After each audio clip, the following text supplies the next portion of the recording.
Hello again guys, welcome back to the channel. Comic Kid here again, and today I'm super excited as this is the last in defense of film before we get to the Snyder Cut of Justice League. Now, starting with Man of Steel, I did want to talk about all of the more divisive DC films leading up to Justice League, and really the only one that wasn't divisive was Wonder Woman. So, Suicide Squad will be our last one, and I am super stoked to talk about it with y'all today. Now, to just jump right in, David Ayer's Suicide Squad came out in 2016 and was met with even worse reviews, at least critically, than Batman v Superman, which came out earlier the same year. So, despite the fact that both movies were good financial successes, Suicide Squad is arguably the worst DCEU movie yet, and personally my least favorite so far. Now, with that being said, this movie obviously was just not the way it was intended to be made. Like, watching it in theaters, you could just tell it spent a lot of time on the chopping block and just was a total mess. There were some weird edits. You could tell that this was just not the original intention for the movie, and it really showed. And after the initial response to the theatrical of Batman v Superman, Warner Brothers and apparently Jeff Johns ordered a bunch of changes to Suicide Squad just to try and interject some last-minute humor, and boy, did it really kind of feel like it just did more harm than good. Now, like with Zack Snyder's Justice League, David Ayer has been pretty vocal about this, or like his cut of the movie, and it's pretty clear that there were some pretty major changes made to this story. And so while this is probably my least favorite DC movie so far, I would definitely love to see a David Ayer cut of it as well, similar to kind of how Snyder did. And I know people are campaigning for it as well, but I mean, if they ended up releasing it, I would happily sit down and watch it. But that's besides the point. Now, aside from being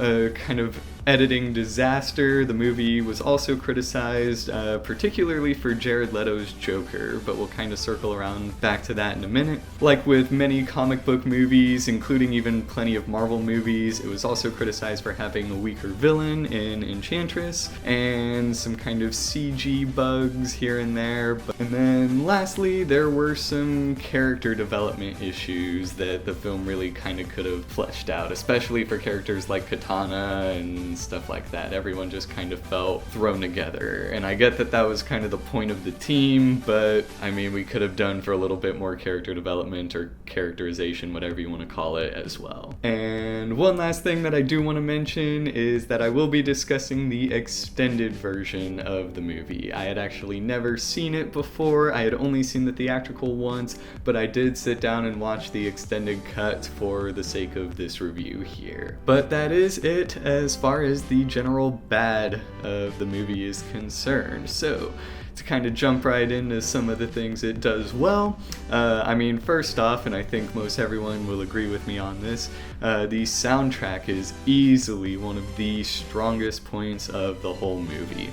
Now, the music just plays out really well throughout the whole film, whether it's an original score or like a remix of whatever song by whoever. The music is definitely one of the strongest points throughout the movie and just really, really enhances it overall.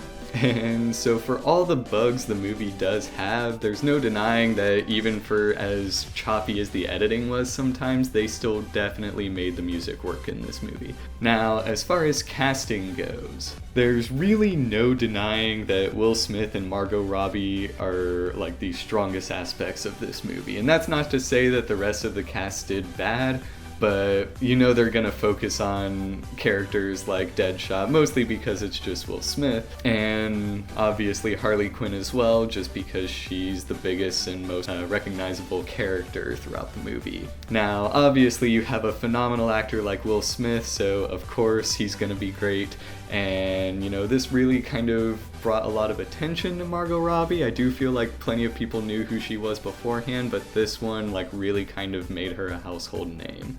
And obviously she's done phenomenal as Harley Quinn.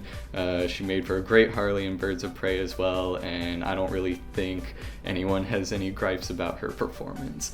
Now, personally, I do feel as though Harley herself as a character was kind of shoehorned onto the team, and I guess, like, in my opinion, especially recently, everyone seems to forget just how smart Harley actually is, and so I would have really liked to have seen them kind of play with that aspect of her character a little bit more in this film, because she really didn't seem to have any purpose being in here. Like, I get she knows how to fight, but it really kind of seems like she should not have survived this type of threat. And so I think a kind of throwaway line just mentioning how smart she is and just seeing her like help the team strategize would have really carried her character throughout this movie a little bit better. And then obviously you have other characters like Jai Courtney as Boomerang who do a great job, and you know, I felt like all the other characters were fairly well balanced, but yeah, especially with like Katana and Killer Croc, a little bit more characterization here and there would have been appreciated.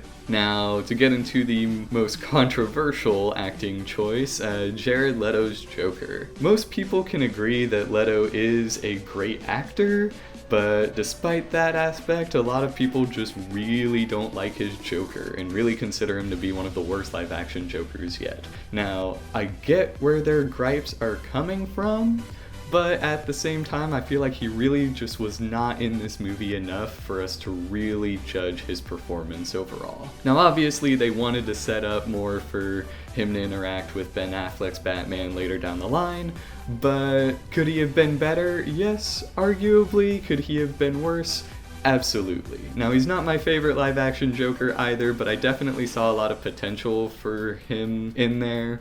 And I'm kind of curious to see how his Joker will have kind of like changed in the Snyder Cut, aside from just all the tattoos missing. But even as far as his look goes, I didn't hate the tattoos. I could have done without the damage on his forehead, but like, I mean, if any character is gonna have face tattoos in DC, it's probably gonna be Joker. And so yeah, don't get me wrong, I definitely understand why people disliked Leto's Joker, but I also definitely feel like he never really got the chance to explore the character the way he probably should have. And hopefully a David Ayer cut would really showcase just how Leto actually did with the character, because I know there's a lot that audiences in general have just never seen. Now, to move on to the action sequences of this film, a lot of it was actually really impressive, I thought.